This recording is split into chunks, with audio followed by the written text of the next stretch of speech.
the Board of Governors of Pakistan School, Muscat, and the chairman is not here, but the rest of the board is here.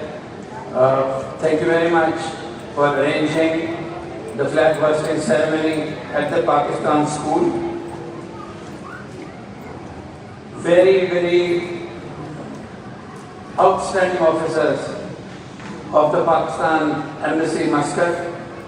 And just to tell you that the land that you achieved at such great cost, there are officers sitting here who have defended it with their hands, with their legs, with their minds, with their bodies, with their souls. So they have defended that land. So we must pay homage to those officers also.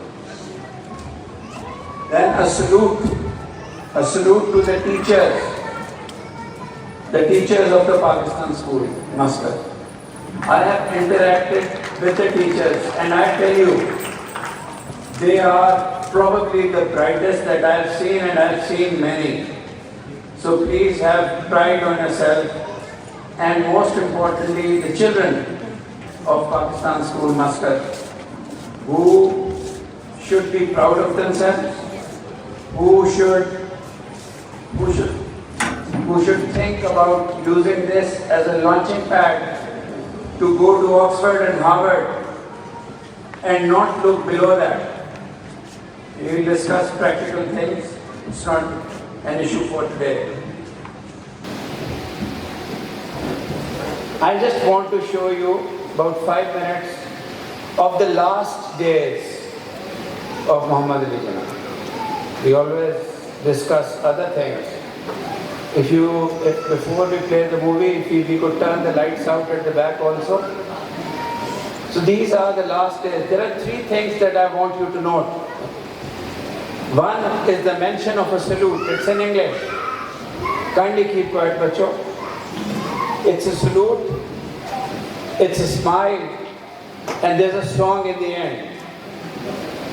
So the salute, the smile, and the song. And this is a man nearing his death. So let's just see what was he doing in the last few days of his life and what was he going through. Just let's watch it. Thank you. But he wanted to prolong it as much as he could, to see Pakistan firmly on its feet. And I have no doubt those 4 months in Quetta and Ziyara did prolong his life.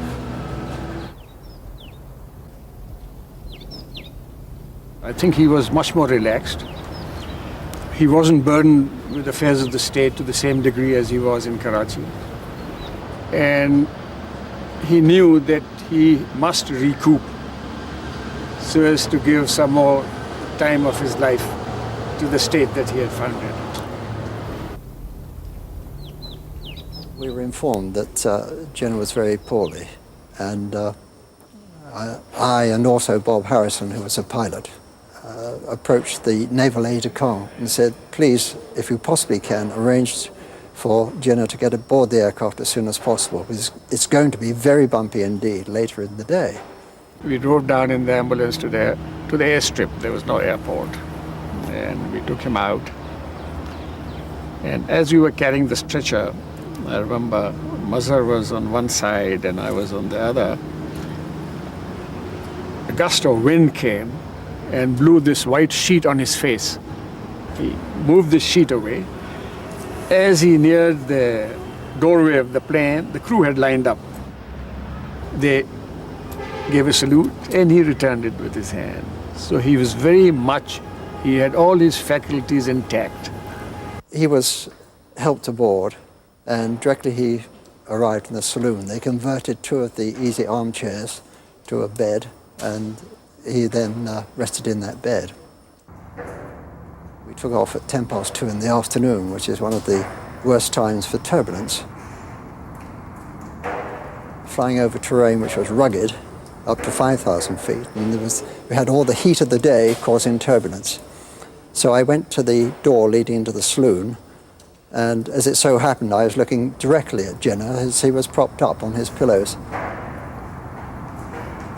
And he could obviously see the concern on my face because he gave me the most wonderful smile, a smile I shall never forget. And it was a smile that said, "Don't be concerned, all is well, and all will be well."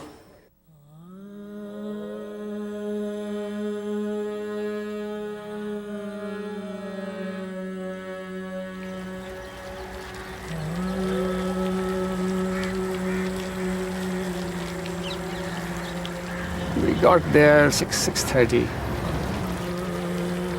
We put him in a little room on the ground floor.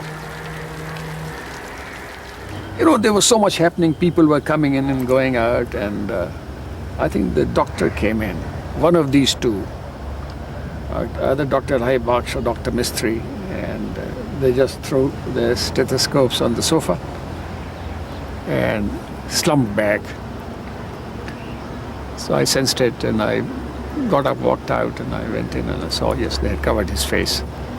And Miss Jinnah was weeping, sitting beside him.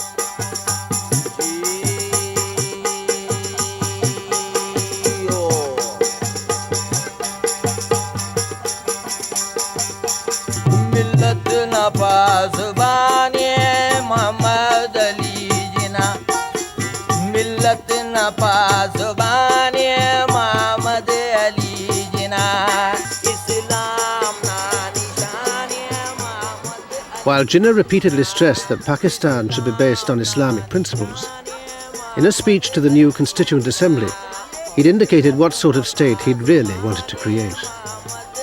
Tolerant in his interpretation of Islam, he seemed also to reveal his old liberalism, as well as his lifelong concern for the rights of all. You may belong to any religion or caste or creed. That has nothing to do with the business of the state. You will find that in course of time, Hindus would cease to be Hindus and Muslims would cease to be Muslims. Not in the religious sense, because that is the personal faith of each individual, but in the political sense, as citizens of the state.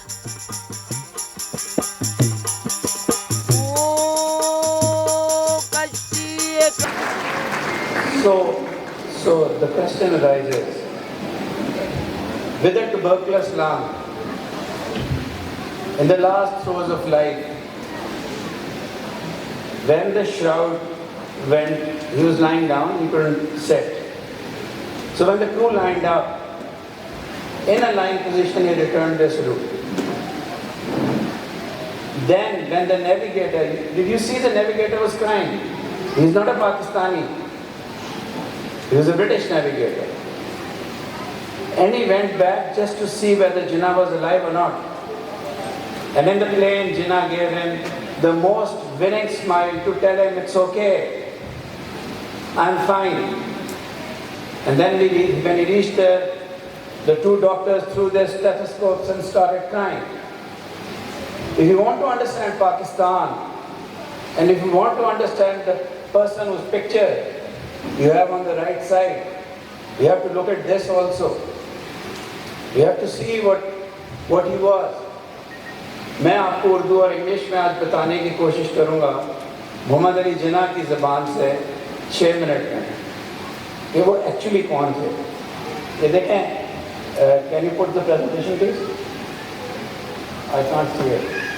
You will have to put the lights off again please, at least in the front.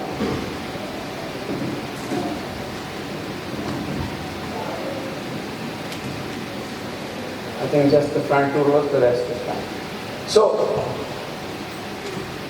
دنیا کے تاریخ کے heroes میں سب سے زیادہ مس understood آدمی is the founder of Pakistan.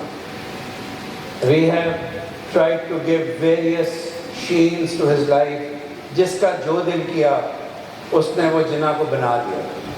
میں آج آپ کو محمد علی جناح بن کے بتاتا ہوں کہ میں ایکچولی کون تھا, اور یہ بات میں کسی خاص اینگل سے نہیں کر رہا, حقیقت پسندی سے آپ کو بتانے کی کوشش کروں گا, شاید بچوں کو بھی سمجھ آ جائے.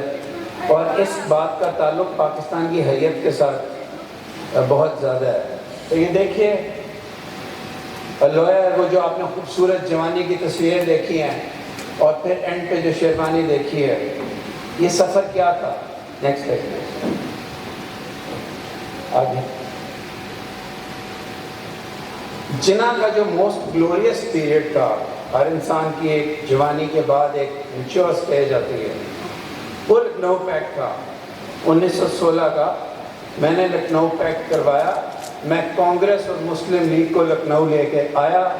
میں نے کہا اکٹھے بیٹھو, ایک انڈیا کی جدوجہد کرو, اور یہ یاد رکھو کہ میں 28 سال کا نہیں ہوں.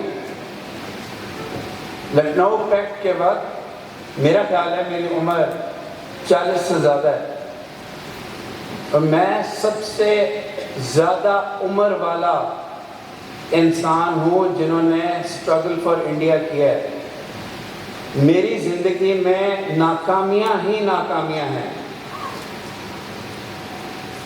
مجھے ہندو مسلم یونٹی کا پیغمبر کہا جاتا ہے. کہا جاتا ہے یہ ایک انسان ہے جو انڈیا کو اکٹھا رکھ سکتا ہے. میری زندگی کے خوشگوار ترین لمحات, میری شادی ہوتی ہے اور آئی ایم ریئلی ان لو, لیکن آہستہ آہستہ میری پرسنل لائف بھی ایک فیلئر کی طرف, ناکامی کی طرف جاتی ہے. 1920 میں ناگپور میں کانگریس کا ممبر ہوں, ناگپور میں کانگریس کا جلسہ ہوتا ہے. وہاں تمام آڈینس, مولانا شوکت علی, مولانا محمد علی, مسلمانوں کی تمام لیڈرشپ کہتی ہے کہ گاندھی جی کو, مہاتما گاندھی کو. میں گاندھی جی کی بہت رسپیکٹ کرتا ہوں, لیکن میں کسی کو مہاتما نہیں کہنا چاہتا. میں نے پڑھا نہیں, میں نے برٹش پارلیمنٹری ڈیبیٹس دیکھی ہیں, میں تو مسٹر کہتا ہوں. تو میں کہتا ہوں مسٹر گاندھی, اور میں کہتا ہوں پلیز خلافت کے شور میں مسلمانوں کو اور انڈین اور ہندوؤں کو نہ ڈالو. آج سڑک سے نکالو گے, آج گھروں سے نکالو گے, جب تک خلافت رہے گی یہ اکٹھے رہیں گے. ایک دفعہ سڑک پہ آ گئے تو پھر ان کی لڑائیاں شروع ہو جائیں گی. وہاں تمام لوگ مسلمان اور ہندو میرے اوپر بو کرتے ہیں, اور مجھے ٹماٹر اور انڈے مارے جاتے ہیں ناگپور کے جلسے میں. یہ وہ جلسہ ہے. میں دل برداشتہ ہو کے سیکلوژن میں چلا جاتا ہوں 1920 کے بعد. میں انڈیا کے فیوچر کے لیے کام کرنا چاہتا ہوں. The love of my life, Rati, has a different viewpoint of life. It's about society. It's about what is happening in the circles, about the viceroys, about the meetings, about the parties. We drift apart. اور politically بھی میں ختم ہو چکا ہوں 1920 کے بعد. مجھے تو مسلمانوں نے اور ہندوؤں نے مل کے ٹماٹر اور انڈے مارے ہیں میرے اوپر. میں پھر اٹھ جاتا ہوں. جناح کی میری خصلت میں یہ ہے کہ میں کچھ سال غم میں گزارتا ہوں, لیکن پھر میں ریجوینیٹ کرتا ہوں اپنے آپ کو. اور میرا ڈریم وہی ہے, Indian Hindu Muslim unity, United India, fight against the British. تو میں دیکھتا ہوں پولیٹیکل ایکٹیویٹی ہو رہی ہے, اور آپ کے سب بچوں نے آپ پاکستان اسٹڈیز میں پڑھا ہوگا Delhi Muslim proposals, Nehru report. Nehru report, Moti Lal میرا دوست ہے, موتی لال نہرو میرا دوست ہے. لیکن جب رپورٹ بنانے کا وقت آتا ہے تو وہ اس قسم کی رپورٹ ہے کہ فیڈرل انڈیا تو کیا, وہ تو ایک ایکسٹریملی یونٹری انڈیا کی بات کرتا ہے. میں مجھے سمجھ نہیں آتا یہ کیا ہو رہا ہے. میں پہلے نہرو کے ساتھ، نہرو رپورٹ کے دوران اور سارے لیڈرز کے ساتھ ملتے کرتا ہوں کہ تم غلط طرف جا رہے ہو، یہ راستہ ٹھیک نہیں ہے. پھر کلکتہ میں میرے کہنے پہ 1929 کے شروع میں ریویژن ہوتی ہے کہ کاش نہرو رپورٹ کو ریوائز کریں. میری بات پھر نہیں مانتے، اور میں پبلکلی نہیں روتا، لیکن میں پبلکلی رونے پہ مجبور ہو جاتا اور میں ہال سے آنکھوں میں آنسو کے ساتھ نکلتا ہوں. میں زندگی میں 2 دفعہ لوگوں کے سامنے رویا ہوں. ویسے تو اکیلے میں بہت دفعہ رویا، لیکن 2 دفعہ رویا ہوں. ایک دفعہ رتی کی ڈیتھ پہ 1928، میں اپنے آپ کو نہیں روک سکا. اور دوسرا کلکتہ میں جب نہرو رپورٹ میں میری ریویژن نہیں کی گئی تو میں رویا. میں نے 14 نکات پیش کیا. میں آگے چلتا ہوں، ابھی بھی دل برداشتہ ہوں، لیکن محنت کرتا ہوں. الہ آباد میں اقبال ایک ایڈریس کرتے ہیں جس کو میں زیادہ توجہ نہیں دیتا کیونکہ میں تو یونائٹڈ انڈیا چاہتا ہوں. اور 30 سے لے کے پھر میں انگلینڈ چلا گیا. دل برداشتہ ہوں، لیکن انگلینڈ میں راؤنڈ ٹیبل کانفرنسز ہو رہی ہیں انڈیا کے فیوچر کے لیے. میں ہر ایک میں جاتا ہوں اور روتا ہوں کہ صوبوں کو خود مختاری دے. فیڈرلزم، وفاقیت پلیز دے دو. تینوں راؤنڈ ٹیبل کانفرنس میں میری کوئی بات نہیں مانی. میں پھر دل برداشتہ ہوتا ہوں اور پھر اپنے انگلینڈ کے گھر میں چلا جاتا ہوں اور انڈیا چھوڑ دیتا ہوں. اتنی دیر میں مجھے پتہ چلتا ہے کہ گورنمنٹ آف انڈیا ایکٹ میں میری کچھ باتیں مان لی گئی ہیں. اس کا مطلب ہے میری جو آہوازاری تھی وہ شاید کچھ اثر کر گئی. کچھ تھوڑا سا فیڈرل سٹرکچر ہے اور الیکشنز ہوتے ہیں 1937 کے. مجھے الیکشنز کی عادت ہی نہیں. میں تو قانون، آئین، ڈیبیٹ، پارلیمنٹ، میں سڑک پہ لوگوں کو جمع کرنے کا عادی ہی نہیں. مجھے پتہ ہی نہیں. میں نے کوشش کی، الیکشنز میں بری طرح ہار گیا، پھر ہار گیا. ہار جیت ہوتی رہتی ہے. لیکن مجھ سے 1-2 وعدے کیے گئے تھے. یو پی میں کہا گیا تھا کہ کانگریس اور مسلم لیگ کولیشن بنائے گی. نہیں مانے. اس کے بعد میں نے دیکھا جواہر لال جو میرے بچوں کی طرح تھا وہ مجھے لٹرلی ابیوز کرنا شروع ہو گیا. مجھے پھر یقین نہ یہ میرے ساتھ کیا ہو رہا ہے. جواہر لال میرے دوست کا بیٹا کہتے there are only 2 parties in India, the British and the Congress. میں کہاں ہوں؟ یہ کیا باتیں کر رہا ہے؟ میں نے تو ایک انڈیا کے لیے قربانیاں دی لکھنؤ پیکٹ سے ابھی تک. میں اپنی ایج کے، عام انسانوں کی ایج کے لحاظ سے میں بوڑھا ہو چکا ہوں. کانگریس کی منسٹریز بنتی ہیں. ایک دم مجھے پتہ چلتا ہے کہ یہ جو خواب میں دیکھ رہا تھا بچپن سے سمجھ میں، یہ تو جھوٹا خواب ہے. اوجڑیز پھینک رہے ہیں مسجدوں میں، میرے بچوں کو اسکولوں میں کہہ رہے ہیں کہ گاندھی جی کے آگے پرنام کرو. وندے ماترم جو ایک ایسی کتاب کا ترانہ ہے جس میں مسلمانوں کو بہت برا بھلا کیا گیا. یاد رکھیں وندے ماترم کے اندر ٹیکسٹ میں کچھ نہیں ہے، لیکن وہ جو آنندا مت کی کتاب ہے وہ ایک انتہائی اینٹی مسلم کتاب ہے. میں کہتا ہوں یار یہ ترانہ تو نہ کرو، کوئی ایسا ترانہ بنا لو جو مسلم بچوں کا بھی خیال ہو. لیکن غرور. اور مجھے ایک دم پتہ چلتا ہے کہ میں 1937 میں جو کچھ زندگی میں نے کیا ہے وہ غلط ہے. آگے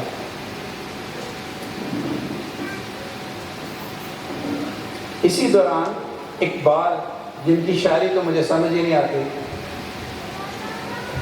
وہ مجھے اپنی ڈیتھ سے پہلے 7 خط لکھ رہے ہیں. Why is he writing to me? میں خط پڑھتا ہوں خطوں میں لکھا ہوا ہے کہ اگر تم اپنے آپ کو نہیں بدلو گے تو جو مسلمانوں کی کشتی ہے یہ ڈوب جائے گی. میری تمہارے سے دوستی نہیں ہے، لیکن اس وقت انڈیا میں کوئی اور انسان نہیں ہے. میں مر رہا ہوں. I'm dying, but I'm leaving the torch to you. You are the only one who can save us. Suddenly مجھے پتا چلتا ہے کہ جب تک میں سڑک پہ نہیں نکلوں گا، جب تک میں مسلم لیگ کو آرگنائز نہیں کروں گا، جب تک میں اپنے آپ کو نہیں بدلوں گا، جب تک میں مسلمانوں کی بات پہلے اور یونائٹڈ انڈیا کی بات بعد میں. یاد رکھیں میں بہت ضدی ہوں، ابھی بھی میرے اندر یونائٹڈ انڈیا سرایت کیا ہوا ہے. اور سندھ مسلم لیگ 1938 میں پہلی دفعہ ایک علیحدہ مسلم ملک کی بات کرتی ہے. اب مجھے مسلمانوں کو ریلی کرنا ہے. علی گڑھ کے بچے مسلم لیگ تیار ہو رہی ہے 1940 میں 22, 23 اور 24 مارچ کو. میں نے بولنا ہے لیکن مجھے اردو نہیں آتی. اب میں کیا کروں گا؟ جمع غفیر میرے سامنے کھڑا ہے، نہ کوئی ٹرانسلیشن ہے نہ کوئی چیز ہے. چلو میں انگلش میں ہی بولتا ہوں.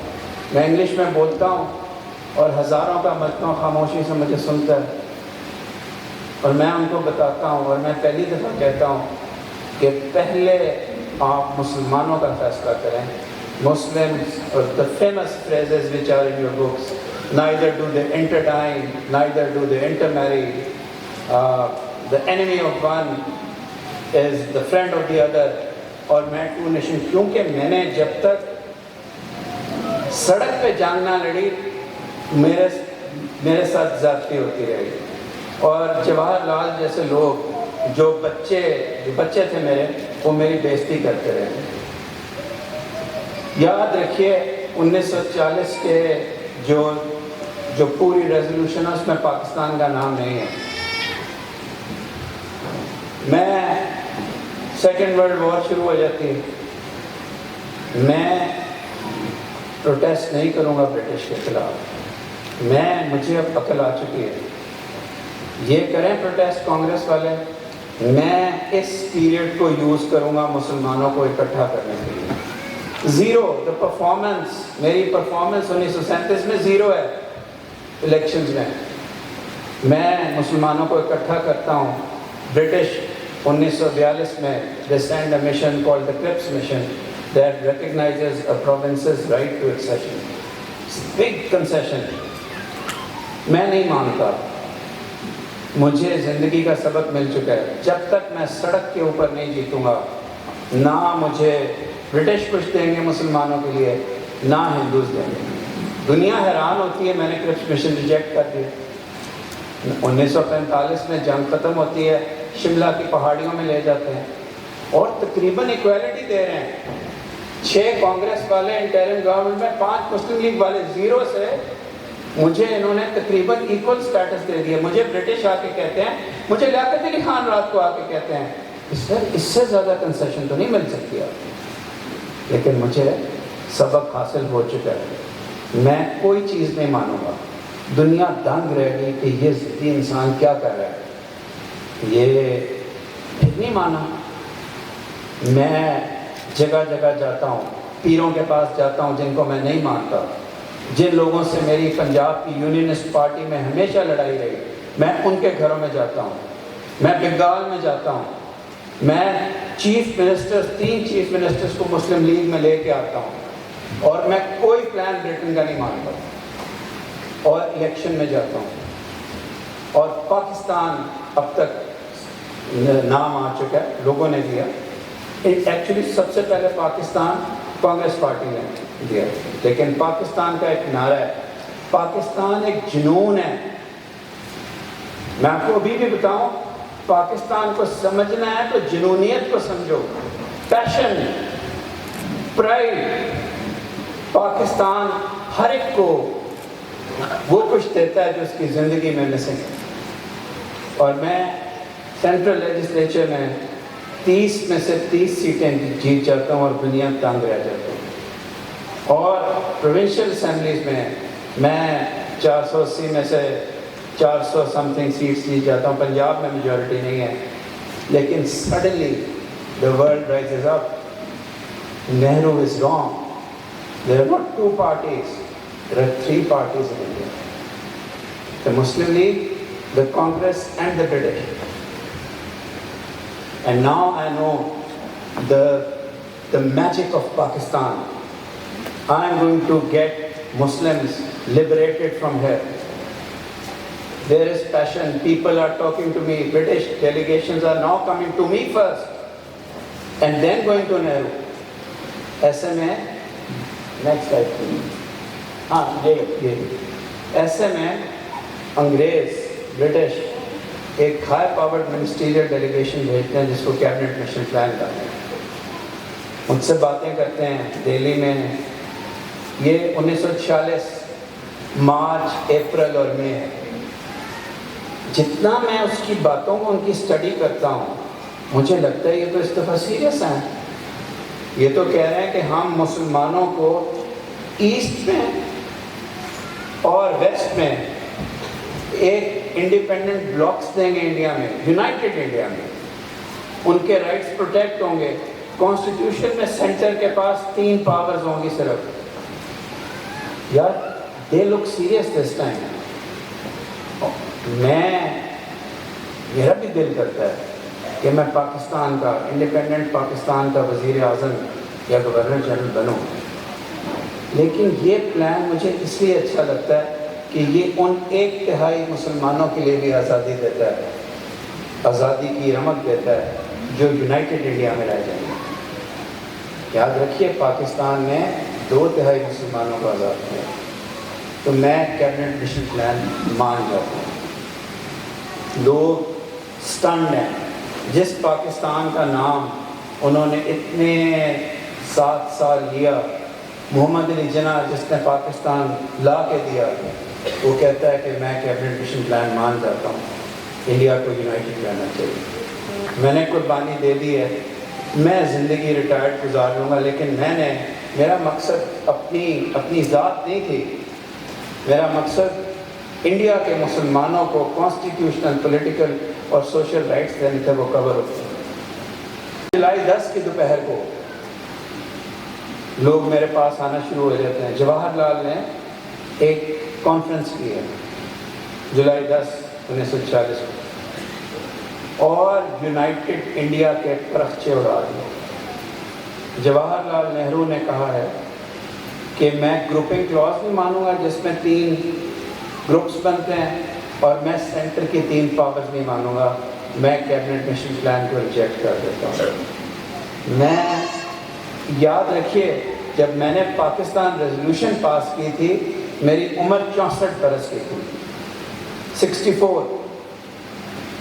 اب میں 70s کے پاس پہنچ گیا ہوں. اب میں کیا کروں؟ میں برٹش کے پاس جاتا ہوں کہ آپ نے تو کہا تھا جو کیبنٹ مشن پلان نہیں مانے گا اس کو انٹرم گورنمنٹ نہیں دیں گے, جو مانے گا اس کو دیں گے. لیکن اسٹیفرڈ کرپس مکر گیا, اینڈ جنا lost his peace of mind for the first time. اور میں کہتا ہوں کہ ڈائریکٹ ایکشن ڈے منایا جائے. پہلی دفعہ میں مسلمانوں کو کہتا ہوں سڑک پہ نکلو, یہ جھوٹے ہیں. یہ میں کرپس کے بارے میں اس کی بڑی عزت کرتا تھا. میں اس کو کہتا ہوں یہ جگلر آف ورڈز ہے, یہ ورڈز کے ساتھ جگل کرتا ہے. اس نے دھوکہ کیا. اب مجھے پہلی دفعہ خلافت میں بھی اپوز کیا, ساری زندگی اپوز کیا. مجھے پہلی دفعہ اگست 1946 میں مسلمانوں کو کہنا پڑے گا باہر نکلو. فساد ہوتے ہیں, خوریزی ہوتی ہے, نواخلی میں خون کا بلڈ بات کھیلا جاتا ہے, مسلمان ہی سفر کرتے ہیں. لیکن اگر میں نہ نکلتا تو مجھے کیا ملتا؟ میں ان کو دیکھ رہا ہوں. میں پھر لنڈن جاتا ہوں ان کے ساتھ, کہتا ہوں پلیز کیبنٹ مشن پلان مان دو. پھر دہلی آتا ہوں, کہتا ہوں کیبنٹ مشن پلان مان جاؤ, انڈیا کو ایک رہنے دو, فساد ہو جائیں گے. لیکن کوئی نہیں مان. اور پھر ایک دن مجھے پتہ چلتا ہے کہ کانگریس اور ماؤنٹ بیٹن نے فیصلہ کیا ہے کہ پنجاب اور بنگال کی پارٹیشن کرو، جس کے میں سخت خلاف ہوں، اور اس کا پاکستان دے دو. لیکن یار یہ پاکستان تو بچنا بہت مشکل ہے. کیلکٹا کی سی پورٹ مجھے لگتا ہے مجھے نہیں دیں گے. جو پنجاب کا حصہ مجھے دے رہے ہیں وہ کچھ را کراپس کو کلٹیویٹ کرتا ہے، لیکن اب میرے پاس کوئی راستہ نہیں. مجھے موتھ ایٹن ٹرنکیٹڈ پاکستان دیا جاتا ہے. 3 جون کو اعلان ہوتا ہے اور میری طرف دیکھ کے کہتے ہیں تمہیں یہ پاکستان منظور ہے. مجھ سے فیصلہ نہیں ہو رہا، مجھے کچھ سمجھ نہیں آ رہا، لیکن ذرا سی میں اپنی پیشانی تھوڑی سی نیچے کرتا ہوں تو ایک دم وہ کہتے ہیں جناح مان گیا. اب میں جون 1948 میں پاکستان کی آزادی کی تیاریاں کرتا ہوں. ایک دم مجھے پتہ چلتا ہے کہ انڈیپینڈنس جون 1948 میں نہیں ہو رہی، انڈیپینڈنس اگست 1947 میں ہو رہی ہے. میں پوچھتا ہوں ایک نیا ملک 47 دنوں میں بن سکتا ہے، جس کا کیپٹل بھی نہیں ہے، جس کے پاس کامن پنس بھی نہیں ہے پیپر کو اکٹھا کرنے کے لیے کراچی میں، جہاں ڈیسک نہیں ہے پاکستان کی سول، جس کی آرمی نان ایگزسٹنٹ ہے ملک کی، جس کے فائنینسز زیرو ہیں. میرے پاس کوئی اور آپشن ہی نہیں ہے. وہ کہتے ہیں India will get independence in August 1947. فساد، ہر طرف فساد ہو رہے ہیں، خون کی ہولی کھیلی جا رہی ہے. جو پاکستان کے ایریاز میں جو ریفیوجیز آ رہے ہیں وہ تقریباً اس پاپولیشن کا ہاف ہیں. کہاں جائیں گے یہ؟ اتنی دیر میں مجھے کہتے ہیں کہ پاکستان کی جو ڈیمارکیشن ہے وہ ایک برٹش لائر کرے گا. مجھے برٹش پہ ابھی بھی فیتھ ہے. ہاں میرے ساتھ دھوکے تو بہت ہوئے ہیں، لیکن یار وہ گلیڈسٹون اور ڈزرائیلی بھی تو ہوتے تھے. فیتھ قوم ہے. میں پہلے لا لارڈس کا کہتا ہوں کہ 3 ججز کو لیتے ہیں، پھر اور کہتا ہوں آخر میں مجھے فورس کرتے ہیں کہ بس ایک انسان آئے گا، ایک انسان، اور وہ فیصلہ کرتا ہے. اور پاکستان بن گیا ہے لیکن ریڈ کلف ایوارڈ اناؤنس نہیں ہوتا. اور مجھے پتہ چلتا ہے کہ جو پانی کے ہیڈ ورکس ہیں ویسٹ پاکستان میں فیروز پور اور زیرہ دے کے 15 اگست کو ایوارڈ چینج کر کے انڈیا کو دے دیے جاتے ہیں. پاکستان کے پاس نہریں تو ہوں گی، نہروں کے ہیڈ ورکس نہیں ہوں گے. گرداسپور ایک مسلم میجورٹی ڈسٹرکٹ ہے، اس کی 3 تحصیلیں تو دی جاتی ہیں، لیکن ایک تحصیل انڈیا کو دے دی جاتی ہے پرورژن کے ساتھ، وہ بھی 15 اگست پارٹیشن کے بعد، تاکہ روڈ لنک بن جائے کشمیر کے ساتھ. کشمیر تو ہے ہی پاکستان کا، کشمیر تو مسلم میجورٹی ہے، کشمیر میں دھوکہ کیسے ہو سکتا ہے؟ یہ میرے خیالات ہیں. میں 11 اگست 1947 کو پاکستان کی کانسٹیٹیوئنٹ اسمبلی سے خطاب کرتا ہوں. میں ساری رات جاگا ہوں. مسلمانوں کا قتل عام، دہلی میں قتل عام، جو ٹرینز آتی ہیں اس میں کوئی زندہ نہیں ہوتا، خون ہی خون ہوتا ہے. میں ایسا پاکستان چاہتا ہوں جہاں یہ خون کی ہولی نہ کھیلی جائے. تب میں اپنے فیمس فریزز جو آپ نے مووی میں آخر میں دیکھے ہیں، تب میں یہ کہتا ہوں Hindus shall cease to be Hindus and Muslims shall cease to be Muslims, not in the religious sense but in the political sense, and religion will have nothing to do with the politics of the state. بڑا ہم میں سے کئی لوگ جو false narratives کے اوپر ہیں ان کے لیے یہ اسپیچ ہی غائب کر دی ہے. پاکستان میں بھی اتنی بدقسمتی ہے کہ جس انسان کی تصویریں ہم اپنے دفتروں کے پیچھے لگاتے ہیں اس انسان کو ایک خاص اینگل دینے کے لیے تقریری نکال دی گئی. تو پاکستان اب آزادی، صحافتی آزادی 2000s میں ہے تو یہ تقریر سامنے آئی. پاکستان بن جاتا ہے لیکن پاکستان کے بچنے کے مجھے چانسز نہیں لگ رہے. میں 18 گھنٹے سگارز کے اوپر زندہ ہوں. 1942 میں مجھے کہا تھا ٹوبرکلوسس ہے, اگر سگار پیو گے, سگریٹ پیو گے تو مر جاؤ گے. نہیں رہ سکتا, میں جاگوں گا کیسے؟ کیراول کے سگار ہیں, اس کے بغیر تو مجھ سے لکھا ہی نہیں جاتا. تو میں پاکستان کو بچانے کی کوشش کرتا ہوں. میں گاندھی جی کا بہت بڑا فین نہیں تھا, لیکن پاکستان کے فائنینشیل ایسٹس جب پٹیل نے اور نہرو نے روک لیے تو میں نے دیکھا کہ گاندھی جی ایک روزہ رکھتے ہیں پاکستان کے ایسٹس کے لیے, اور نہرو اس پولیٹیکل سچویشن سے گھبرا کے پٹیل کو کہتا ہے ان کو ان کے ایسٹس دے دو, اور پاکستان کے خزانے میں پہلی دفعہ کچھ پیسے آتے ہیں. یہ اتنے کم پیسے ہیں کہ ان سے کچھ ہونا نہیں ہے. اور پھر مجھے پتہ چلتا ہے کہ اس روزے کی وجہ سے گوڈسے نے گاندھی جی کو گولی ماری. تو یہ بھی آپ کی کتابوں سے چھپایا جاتا ہے. بہت پرابلمز ہیں گاندھی جی کے ساتھ, لیکن گاندھی جی نے زندگی کے آخری ایام میں آپ کی اسٹیٹ کے ایسٹس کے لیے روزہ رکھا. ہمیں سب سے پہلے سچ بولنا چاہیے. کچھ پیسے حیدرآباد سے آتے ہیں. لائق علی حیدرآباد کے فنڈز یو ایس میں شفٹ کر دیتے ہیں. وزیر اعظم ہوتے ہیں حیدرآباد کے. سارا حیدرآباد پاکستان میں آنا چاہتا ہے, ایون ہندوز, لیکن نہیں آ سکتا یار. It's a Hindu majority state, لیکن وہاں سے میرے پاس فنڈز آ جاتے ہیں. اور میں کسی طرح کھینچ تان کے 1 سال گزارتا ہوں. کچھ آرمی آفیسرز آ گئے ہیں, اکوپمنٹ نہیں ہے. گن کی اگر اس کے ویلز ہیں تو اس کی پیرٹ نہیں ہے. جان کے اس طرح ڈویژن کی گئی ہے کہ پاکستان کے پاس کوئی اسلحہ نہ ہو. اس دوران کشمیر پہ ہمارے مجاہدین لڑتے ہیں.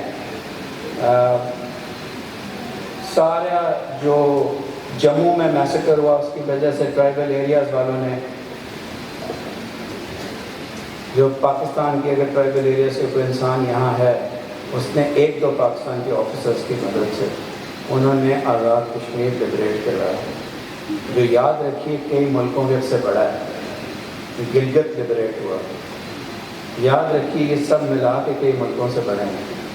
تو شکر گزار ہونا بھی سیکھیے. پلان میں یہ شامل نہیں تھا کہ یہ پاکستان میں آئیں.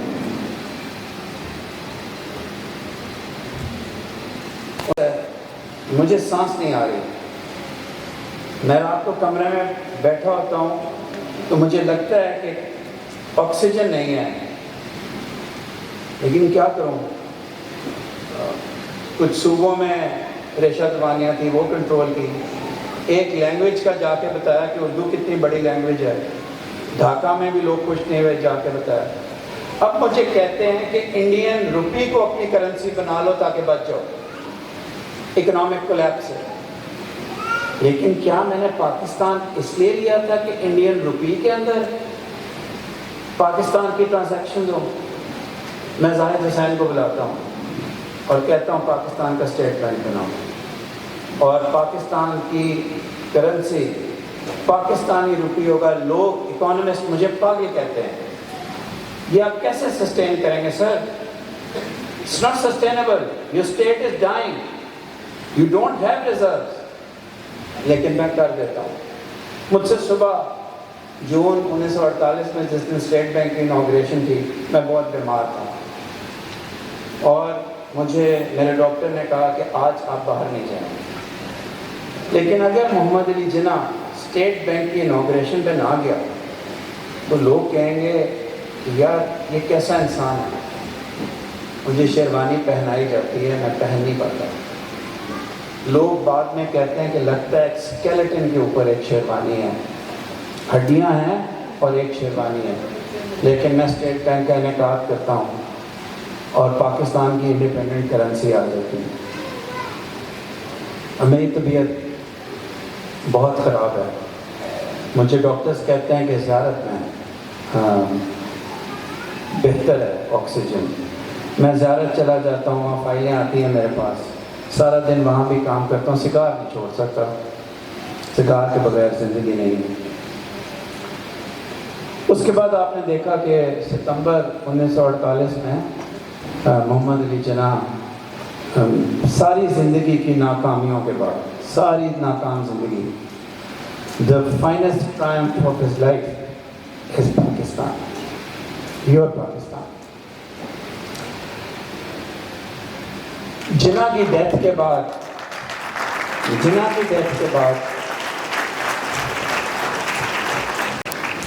جس دن جناح کی ڈیتھ ہوتی ہے اگلے دن انڈیا حیدرآباد پہ اٹیک کرتا ہے.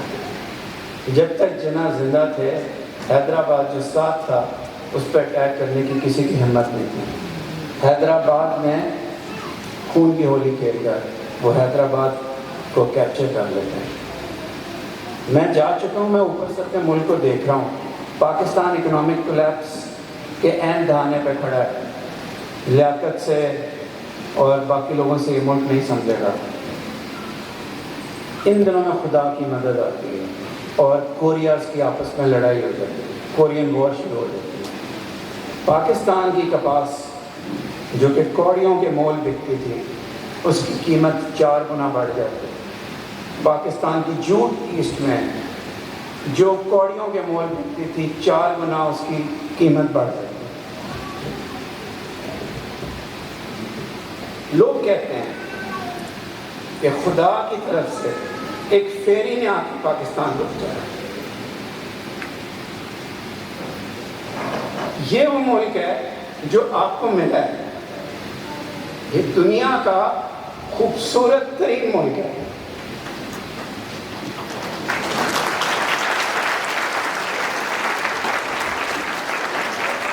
خوبصورت ترین انسان نے آپ کو دیا ہے, اس جیسا کوئی ملے.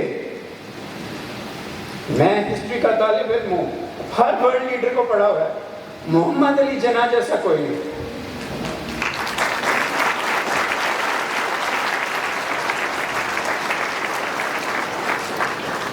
اس نے یہ ملک آپ کو دیا تھا کہ اس میں تمام دین اور مذاہب کے ساتھ برابر سلوک ہوگا. انڈیا جیسا سلوک نہیں ہوگا جیسا 1946 میں ہو رہا تھا. ہر ایک کو اٹھائیں گے سڑک پہ سے. آپ کسی کے خلاف ڈسکریمنیٹ نہیں کریں گے. پاکستان کے 5 یا 6 صوبے ہیں تو یہ وہ لڑی ہے جو مل کے پاکستان بناتا ہے, کیونکہ پاکستان تو بنایا ہی اس لیے تھا کہ صوبائی خود مختاری نہیں تھی. تو یہ کیسے ہو سکتا ہے کہ میں پاکستان کے اندر صوبائی خود مختاری نہ چاہتا. امن آشتی 11 اگست کے خطاب میں نے کرپشن کے خلاف بھی بات کی, نیپوٹزم کے خلاف بھی بات کی. لوگوں نے وہ بھی نہیں بتایا, تاریخ کے صفوں میں گم ہو گیا.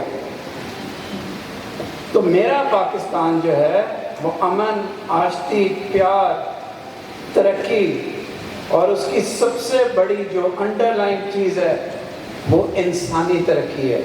یعنی کہ پاکستان کے جو 22 کروڑ لوگ آج تک ہیں ان کے سر پہ عزت والی چھت, عزت والی روٹی. ہاں, آزادی سے بڑی کوئی نعمت نہیں. میرے آزادی سے یہ سب چیزیں اس وقت ممکن ہے اگر آپ اپنے ملک کا دفاع کر سکیں. اور دفاع بھی کرنا ہے, لیکن جب تک لوگوں کی حالت بہتر نہیں ہوگی میرے پاکستان کا ڈریم پورا نہیں ہوگا. میرے بچوں نے پڑھنا ہے, انہوں نے پوری دنیا میں جانا ہے, اور انہوں نے ترقی پانی ہے, اور اس کو امن کا گہوارہ بنانا ہے. تو یہ ایک ایسے انسان کی زندگی ہے جس نے جب اپنی زندگی کا پہلا ٹرائمف پایا تو اس کی عمر 70 سال سے زیادہ تھی. جس لاہور ریزولوشن کے لیے آج جمع ہوئے ہیں اس وقت اس کی عمر 64 سال تھی. In the dying moments of his life, he gave you this beautiful flower, which is called Pakistan.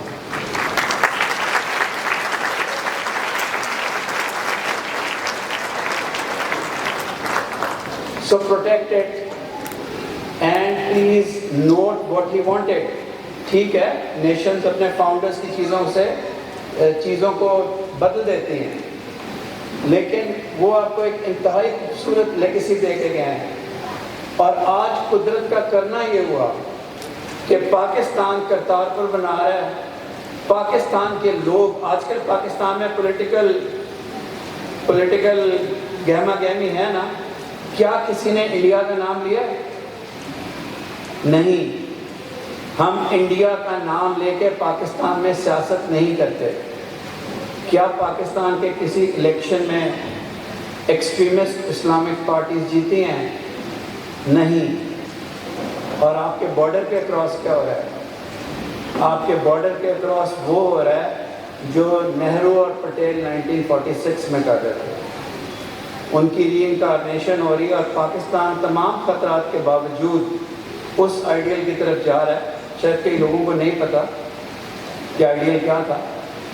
شاید کچھ لوگوں کو میری ان باتوں میں بھی شاید لگے کہ ان کی آف ریپیٹڈ ویوز ہیں, لیکن میں نے آپ کو سچ بتایا.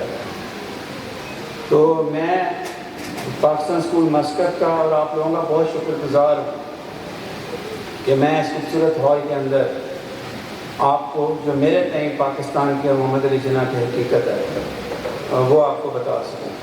بس یہ یاد رکھیں کہ یہ ایک عظیم انسان اور ایک عظیم نیشن ہے. یہ دنیا کا پروپیگنڈا دنیا میں تو اثر کرتا ہے, لیکن پرابلم یہ ہے کہ ہم نے پڑھنا چھوڑ دیا ہے, وہ ہم پہ بھی اثر کرنا شروع ہو جائے. دکھوں سے پیار کی داستان لے کے آپ کو یہ ملک دے دیا گیا جو تمام یورپ کے کئی ملکوں سے بڑا ہے. ابھی بھی بنگلہ دیش نے انڈیا کو جوائن نہیں کیا. بنگلہ دیش کی آزادی کا ضامن بھی محمد علی جناح ہے. وہ بولتے نہیں ہیں. Jinnah who liberated Bangladesh. It just changed its color in 1970. بس میں نے آپ کو یہی کہنا تھا. یہ سرکاری تقریریں وغیرہ مجھ سے نہیں ہوتی. میں نے آپ کو یہ میسیج دینا تھا. آپ کا بہت شکریہ. آپ نے انتہائی پیشنس کے ساتھ مجھے سنا. اور پاکستان زندہ باد.